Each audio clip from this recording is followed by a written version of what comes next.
আজকে আমার শ্রী শ্রী অনুকূলচন্দ্র ঠাকুরের আলোচনা। জয়গুরু। আমাদের তো সন্ধ্যের পর বাইরে থাকার নিয়ম ছিল না, সন্ধ্যের আগেই বাড়ি যেতে হতো। একটু দেরি হলেই পিটুনি। আমি তো প্রায় মার খেতাম, প্রায় রোজই আমার ঠাকুরমার কাছে দাঁড়িয়ে থাকতাম, একে ওকে সাধতাম আমাকে বাড়ি পৌঁছে দেওয়ার জন্য। ঠাকুমা কাউকে নিয়ে পাঠিয়ে দিতেন বাড়ি। যে নিয়ে আসতো বলে যেত মারবেন না, মারতে মানা করেছেন মা। আমার মা তো রেগে আগুন হয়ে যেতেন, একে দেরি করে আসা, তারপর মারার বদনাম। ছেলেবেলায় দেখতাম আমার বাবার প্রায়ই শরীর খারাপ হতো।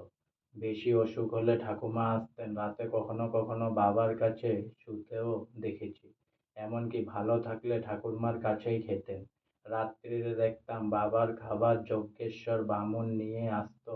বাবার খাবার ঠাকুমার কাছ থেকে নিয়ে আসার নিয়ম ছিল।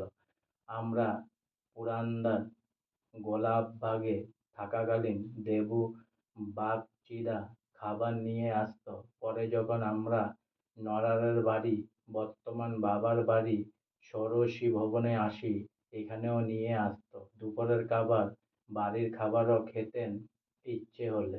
যা যা রান্না হতো সবই নিয়ে আসতো। আজকে আমার শ্রী শ্রী অনুকূলচন্দ্র ঠাকুরের আলোচনা এখানেই সমাপ্ত হলো। জয় গুরু। তাই অনেক অনেক সাবস্ক্রাইব করুন, অনেক অনেক লাইক করুন, আর সঙ্গে অনেক অনেক ভালো থাকুন, সুস্থ থাকুন, সবাইকে হেল্প করুন।